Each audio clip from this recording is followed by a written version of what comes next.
Бар екен де жоқ екен, аш екен де тоқ екен. Ертеде, ертеге еткен заманда халықты хан билепті. Халық ханнан зор илепті. Шарап ішіп желіккен хан халқына жар шақырыпты.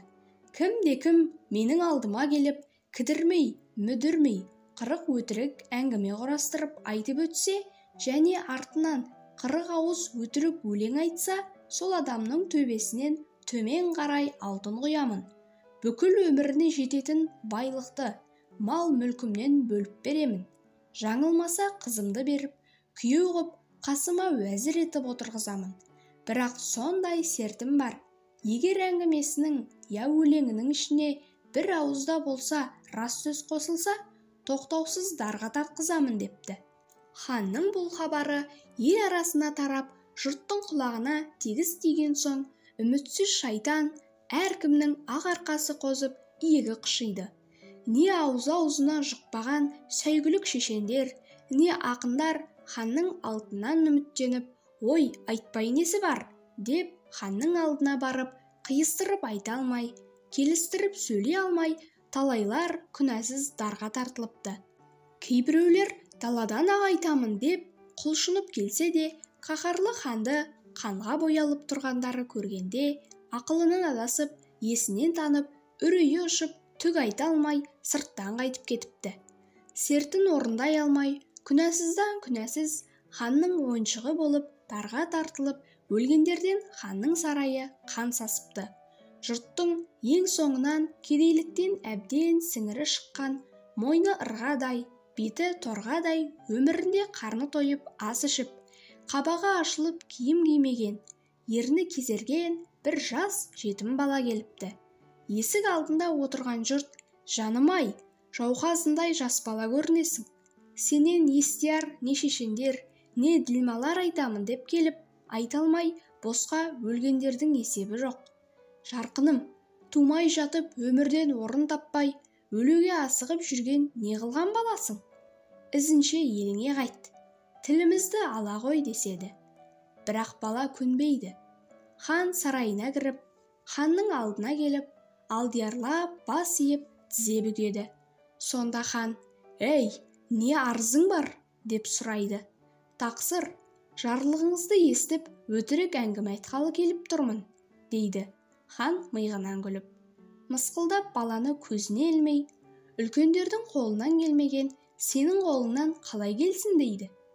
«Тақсыр, сол көптен менің жаным ардақты ма? Айта алмасам, өз обалым өзіме, рұқсат етіңіз» дейді. «Ал ендеше сөйлей ғой» дейді хан. Жетім бала сөйлеп ала жөнеледі. «Тақсыр, әкемнің белінде, шешемнің құрсағында жүрген кезімде, әкемнің әкесінің жылқыларын 15 жыл бағыппын. Алған ақыма өзіме қалың беріп, қатын алыппын. 5-6 бала сүйеулімін. Сол қатынымның туған балаларымның қолындағы кенжесі осы уақытта 20-ның 5-еуінде өзімнен 10 жас үлкен. Жаздың сарша тамызында бір қайнап тұрған ыстық күні жылқымды суарайын деп, құрық үстіне құрық салып, жау тигендей қуалап жөнелдім. Айдын шалқар бір құдыққа келсем, тақсыр-ай, күннің ыстығын сонан білерсіз. Құдықтың суы, қалыңдығы кісі бойы, қол ұсыны мұз болып қатып қалыпты. Жалма-жан суа тоя қояйын деп, ат үстіне тұрып балтамен олай шапқыладым, ойылмады. Бұлай шапқыладым, ойылмады. Балтамның жүзі шапырылып қалды. Балтамды қойныма салып қойып, сүйменімді қолыма алып, олай түйгіштедім, бұлай түйгіштедім, болмады. Сүйменім майысып қалды. Енді не қыламын деп дағдарып тұр едім, бір амал ойыма түсе қалды. Дереу кеңірдегімнен ұстап, басымды кеудемнен жұлып алып, шекеммен ақырын ғана мұзды бір нұқып қойып едім. Тақсыр-ай, бірі өтірік болмасын, 1000 жылқым қатар тұрып, су ішетін суат ойылды да қалды. Онан соң жылқыларымды көк мұзды жарып шыққан сары балосамен көк жоңышқаға матап салып, санамай, түстемей, түгендегінің де 6 құлаш ала биеден туған 7 құлаш жирен құлыным жылқының ішінде де сыртында да жоқ болып шықты. Ұры алғанын да білмедім, пері алғанын да білмедім. әрі-бері қарап тауып ала қояйын деп жалма-жан құрағымды мұзға шанша салып басына шығып төңірекке көз жіберіп едім, көрінбеді. Құрағым аласа болған шығар деп құрықтың басына пышағымды шаншып оған шығып қарап едім, тағы көрінбеді. Пышағымның басына қанымды шаншып оған шығып қарап едім, одан да көрінбеді. Көңілім әлі де биіктетуде болып, қамшымды шаншып тағы биіктеттім, оған да шығып қарап едім, жау алғыр тағы да көрінбеді. Енді не жалғаймын деп көзімді жұмып ойға қалып тұрғанымда қалт есіме түсе қалды. Тілімнің астына салып жүрген тебен инем бар екен. Қуанғанымдан соны да салып, қамшымның басына шаншып және шығып көзімді айдыратып қарап едім, тағы көре алмадым. Әбден дағдараған соң құрағымнан апырмай, енді не жалғайын, ақылың болса айтшы деп ақыл сұрадым. Ол ант ұрғанның жатып тұрып өзімді сөккен ғой. Сөккенде не дейді? Ит болмасаң, айналып жерге қарай бергенше, көзіңді шарт жұмып, аспан жаққа қарасаң болмас па еді деген ғой. Ойбай-ау, аспанды бұлт басып тұрғанын көрмейсің бе деп едім. Онан жаман балағаттап, ант ұрған-ау, қолың жоқ па еді? Бұлттың әрісін әрі, берісін бері серпіп берсең болмас па еді дейді. Ойлап тұрсам, оның сөзі де жөн екен. Дереу қолымды созып жіберіп, бұлттың былайғысын былай, олайғысын олай сыпырып жібергенімде, күннің көзі жарқырап, шадай ашылды да қалды. Әбден мұралық беріп, көзімді шарт жұмып, аспанға қарағанымда, тамаша, мұнан артық не болсын? Темір қазықтың ар жағында, шолпан жұлдызының бер жағында, қаптауының етегінде мынадан бері қарап таба алмай жүрген жирен құлыным бір бәйтеректің бұлағына шығып, құлындап, құлынын емізіп тұрғанын көзіме жарқ ете түсті. Қатыным ұлдап қандай қуанып, құрығымның басына тұрып секіре беріппін. Бірақ екі арамыз теңіз екен. Жалма-жан құрығымды қайық қылып, пышағымды ескек қылып, сол теңізге түсе қалып едім, шын батып барамын. Дереу пышағымды қайық қылып, құрығымды ескек қылып түсе қалғанымда, кірпік қаққанша сыр етіп теңізден өте шықтым. Жирен құлынға міне салып, жас құлынды алдыма өңгеріп, қайтадан теңізге түсе қалғанымда, шын батып барамын дегенше, дереу жас құлынға мініп, енесін алдыма өңгеріп түсе қалғанымда, жануардың сушылай, көзді ашып жұмғанша, теңіздің бетімен де емес, түбімен де емес, ортасымен де емес, сыр етіп өте шықтым. Жылқыға келген соң, жүріс алған неме тағы? Бошалап кетіп, әуре қылып жүреме деп, енесін құлынына, құлынды айғырдың құйрығына байлап, жылқыға қоспай далаға айдап қоя бердім. Бір уақытта айдын мұздың үстіне қарап тұрсам, бітпеген қу тобылғының түбінде тумаған бір ту қоян жатыр екен. Жалма-жан садағымды алып, оғымның масақ жағымен атып едім, өтпеді.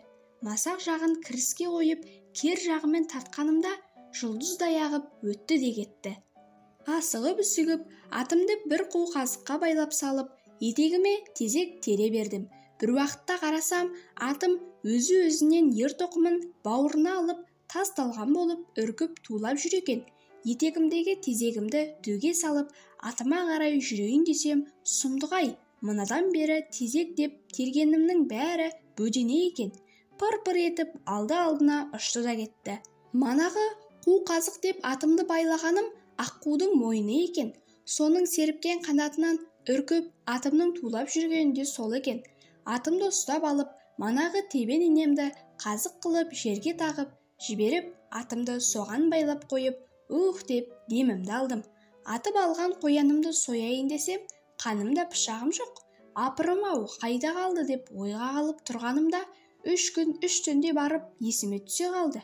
Баяғы құрығымның басына шаншқан бойымен сонда ұмытылып қалған екен. Соған қайта баруға еріндім де, күрек тісімнің біреуін суырып алып, сонымен соя бердім. Қашаннан өзімнің мал сойғыштығыма салып, жеде қабылдап, қоянды 3 күнде сойып болдым. Оның етін қақтап, тұздап, енді майын ертіп алайын деп, бір бүтін қазанға салып, ерткенімде менің сорыма май ағып тұрмады. Бүтін қазанды тастай салып, бір тесік қазанға салып едім, тақсыр-ай, мұндай қызықты көріп бедіңіз, бір тамшы тамбай тұра қалды. Ерген майды тысқа қотарғанымда, бір түйе қарнына, бір өгіз қарнына, бір борсық қарнына әрең-әрең сыйғыздым. Бұл титтей май менің қай күніме жарайды? Онан да етігімді майлап алғаным олжа шығар деп, бас салып майлағанымда бір етігімнің жұлығына да зорға жетті. Қонышына да жетпеді. Анау етігім мүлде ауыз тиместен қалды. Ер еңбегіне бір тойсын деген сөз бар еді-ау деп, қоянның бір кесек етін қолыммен әрі-бері күн көзіне ұстап пісіріп, аузыма салайын деп апарғанымда, сұмдық-ай, аузым орны да жоқ, жүрегім мұздай болып, апырмай, аузым қайда деп қайта-қайта бетімді сипаласам, аузым жоқ дегенім ойыншық екен. Солайымен басымда жоқ екен. Тақсыр-ай, сондағы қорыққаным әлі күнге дейін есімнен кетпейді. Апырмай, бассыз қалай күн көремін деп алақанымды маңдайыма қойып ойға батып тұрғанымда, біреу иығымнан тартып, «Әке, мынау басты танисың ба?» деді. Байғап қарасам, өзімнің басым. Тауып әкеліп тұрған өзімнің балам. «Шырағым, мұны қайдан таптың?» деп сұрағанымда, суа тойған жерінде жатыр екен. «Сенің басың екенін танып әкелдім» деді. Тақсыр-ай, сондағы қуанғаным әлі есімнен кеткен жоқ. Көп жаса, бай бол, үбірлі-шүбірлі бол деп балама бата беріп алғыс айттым. Көптен ұйқы көрмей, сергелдің болып жүрген байғұс басым, сол мезгілде ұйқы қыстап қалғандаймын ба? Мұздан төсек, қардан жамылғы қылып жата қалсам, төсектің жылылығына бұйығып өлген адамдай ұйықтаппын да қалыппын. Түн ортасы болған кезде бір нәрсенің сарт-сүрт келген дыбысынан шошып ояндым. Қарасам, екі етігім жұдырықтасып, қызыл алақан болып төбелесіп жатыр. «Батыр-ау, бұларың қалай?» деп сұрағанымда, май жағылмаған етігім жыламсырап, «Қайтейін, мына май біткенің бәрін анау жалмауыздың ішіп қойды. Маған ауызда тигізген жоқ» деді. Екінші етігім, анау етігіме тап беріп, «Өзіңнің кем несібелеріңнен көрмей, майдың жетпегенін менен көргенің сасқаның ба?» деді. Ашуының әбден келген емес пе? Маңдайларынан бір-бір шертіп, екеуін де екі жағыма қойып жата бердім. Таң атқан соң қарасам, көзін ашпағыр май жағылмаған етігім өкпелеп түнде де қашыпты да кетіпті. «Алда жүгірмек-ай» деп, екі аяғымды бір етікке тығып алып, ізіне түсіп қуа бердім. Айдан айлар жүрдім, зорғып, астымдағы атым өлді. Жылдан-жылдар жүрдім. Етігімнің күйген іші жанып, үйімде қатыным өлді. Бір күндерде өгіздің желкесіндегі жауырына қауын егіп, пісіріп отырған бір егіншіге кез келдім. Егінші бейшара бір піскен қауынды алдыма қойып, «Жарқыным, пышағың бар екен, өзің жарып жей ғой» деді. Кездігімді суырып алып, қауынға салып қалғанымда, шіркіннің шетесі босап жүр екен. Теміртегі суырылып, қауынның ішіне түсті де кетті. «Қап, жолым қырсығып жүрген бейбақ едім. Бұл да соның салдары ғой» дедім де, бала күннен бірге өсіп, бітке қайнаған замандасым еді. Қалай көзім қиып тастап кетейін деп, қауынның ішіне сүңгіп кірдім де кеттім. Ал ізде тау да қалмады, тас та қалмады, тоғай да қалмады. Апта болды. Ау дегенде маған ұқсап, жоқ қарап, сандалып жүрген бір жоқшыға кез болдым. Жоғымның түсін түгін, ең таңбасын айтып сұрап едім. «Құдай соққан неменің?» «Түпу» деп бетіме былш еткізіп, бетіме түкіріп жібергені ғой. «Ау, жының бар ма? Неге түкіресің? Мен жоқсырап тұрмын ғой» дедім. Ол да бір шытынаған неме екен. Менен қалыспады. Ақырындап, жынды демей не дейін? Мен бір айдан бері әлде неше атымды зорықтырып, бір айғыр үйір қысырағымды таба алмай жүргенімде, сен төрт елге толмайтын теміртекті іздейсің дегені. Мұның бұл сөзіне шыдай алмай, сол жерде жаттым да төбелестім. Қан болмаған жеріміз, жұлынбаған сақалымыз қалмады. Ақырында оның да, менің де сілеміз құрып, шаршаған соң екеуміз де төбелесті қойдық. Бір-бірімізден насыбай атысып, жөн-жөнімізге кете бердік. Бір күндерде ұлы жиын ас беріп жатқан қалың елдің үстіне шықтым. Жақсы болды ой, осы жиыннан етігімді де, кездігімді де сұрай салайыншы деп, ошақты жағалап келе жатқанда, аста табақ тартып жүрген боз балалардың арасында табақ көтеріп баяғы қашқан етігім жүр. Анандайдан көзіме оттай басылды. Қатыным бөпе тапқандай қуанып, секіре беріппін. Етігімнің де көзімен шалып қалып, ұялғанынан қып-қызыл болып, қолындағы көтерген әйдік табағы қазық арда, жал-жаяна әкеліп, кешегі маған жағуға қимаған майың осы ма еді деп алдыма табақты сарт етіп қоя салды. Пай, тақсыр-ай, сондағы ұялғаным өмірімде есімнен кетер емес. Мінекей тақсыр, туғаннан бергі жердегі басымнан өткен істер осы, деп бала әңгімесін бітірді. Баланың қиыстырып, бір ауызда рас сөз араластырмай айтып сүрінбегеніне хан таң қалып деген істепті.